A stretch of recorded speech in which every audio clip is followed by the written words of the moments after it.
Alright guys, welcome back to Nifty Network. Today we have a 350Z here. I'm going to teach you how to remove your turn signals and your reverse lights. And also I'm going to teach you how to remove the trunk release button and tail light assembly.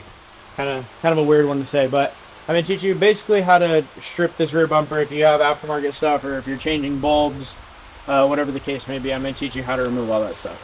So we'll get started. We'll grab a flathead and a 10. There we go.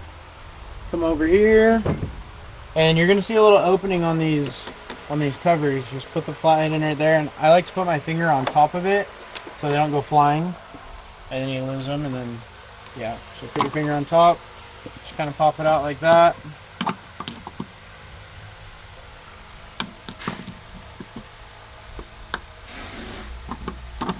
Like that. We'll just do this side since we're doing it.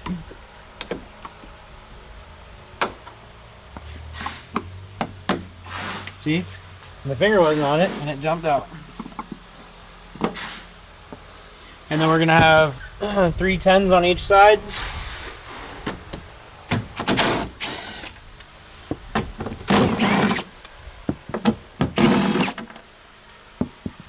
Alright, so now the tricky part.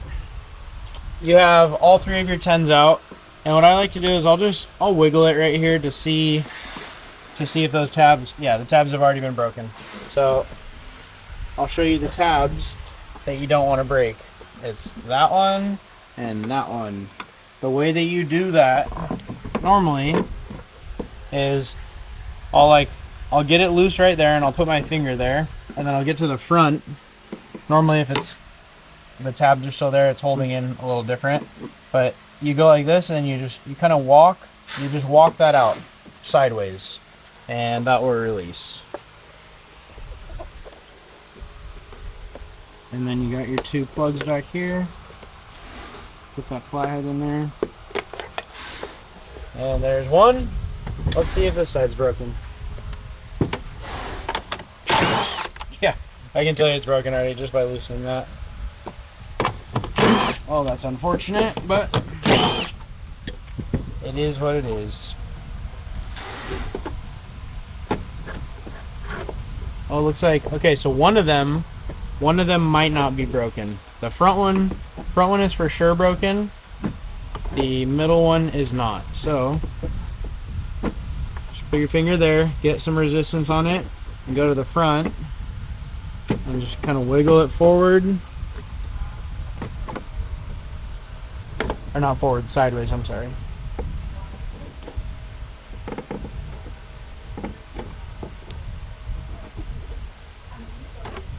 And if you're prying too hard, you'll know it.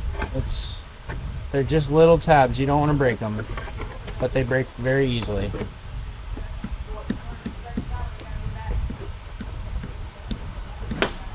It's gonna break. Let's see here. I wonder if this one got like glued in or something. It's normally not this hard. You don't want to pry off your quarter panel either. I think this one's glued in.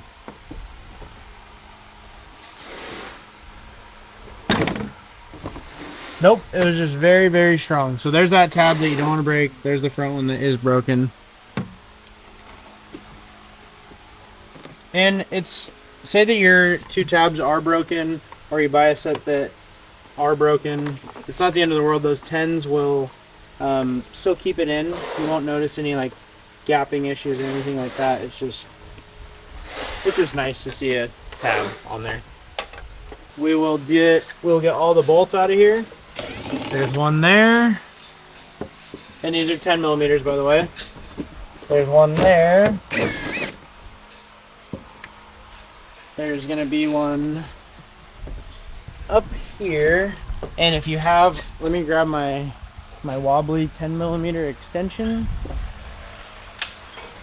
This guy right here. There's a lifesaver.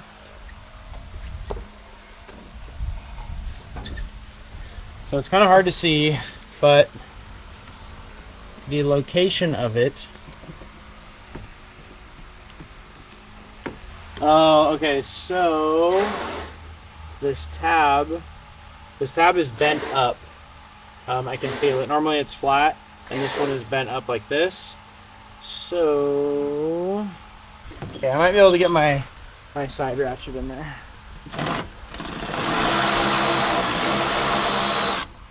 Okay, so there's going to be right in this section of the bumper, there's going to be a 10 mil, and then you should feel that loosen up. This one feels really on there for some reason.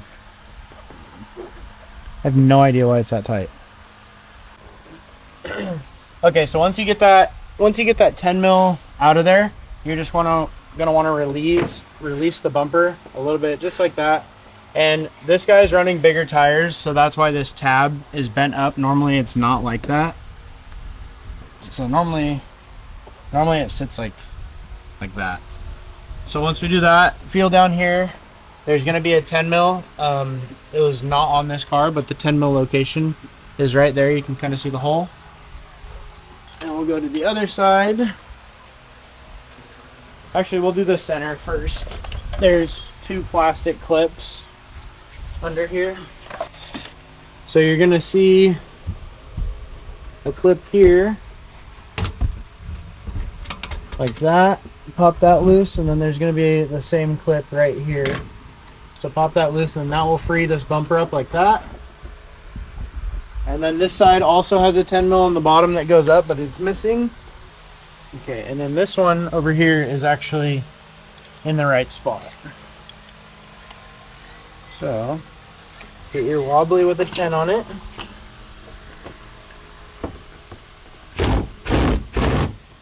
And then it should come out just like that. The other side kind of fought us a little bit. So there's that. And then just release that back. And then what I like to do, so basically all the bolts and hardware are free. You're gonna walk across the top and you're gonna pull straight back on this.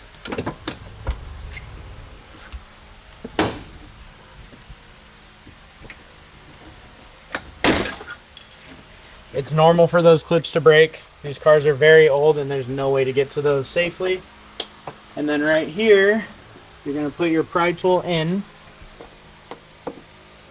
and you're gonna pop that pin loose. Come to this side, pop that pin loose. And this bumper actually, the way that it comes off, so there's like a slider bracket that I'll show you. The bumper has to come straight back and slide out of the slots. So this little piece right here starts in here, and then when it's tight on the bumper, it sits in this notch. And that's kind of what gives you that good bumper fitment. Go to this side, pull straight back, and then don't pull too hard because you got cables back here. We'll get this down, spin that around, undo that clip, and then on the bottom, it's a little tricky to get to because they made it so that you have to push it from the bottom. So if you get a flat head and you actually pop the whole thing forward like so, you can twist it and get to that.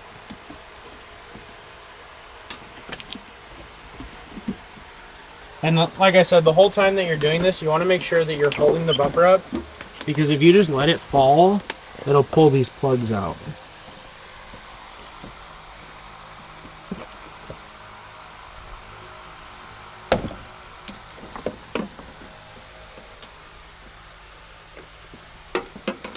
And there you go. Everything is loose. That can stay there. And there you go. All right, so this is the back side of our rear bumper.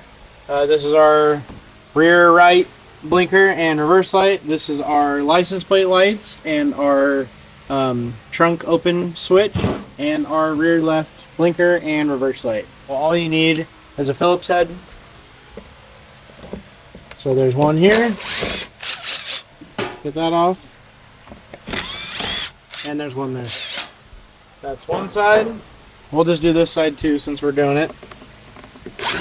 There's one there. And there's one there.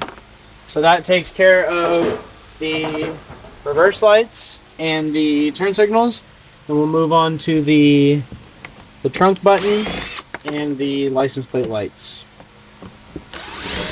So there's 5 screws that you take off.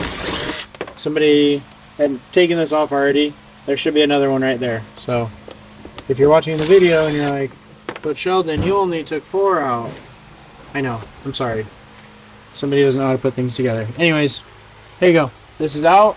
Bumper release button. And also, fun fact, if you need to change your bulbs and you don't want to take your whole bumper off, all you do is you get a little pry tool and you'll see a little tab right there. Basically, you just push that in and this will actually come out. So you're able to change your license plate lights without removing the whole bumper. That's super unnecessary. So yeah, same thing on this side. That tab just goes like that and you can change that bulb too. And there you go. That is how you remove your blinkers, reverse lights, and your license plate lights with the trunk button off of your rear bumper.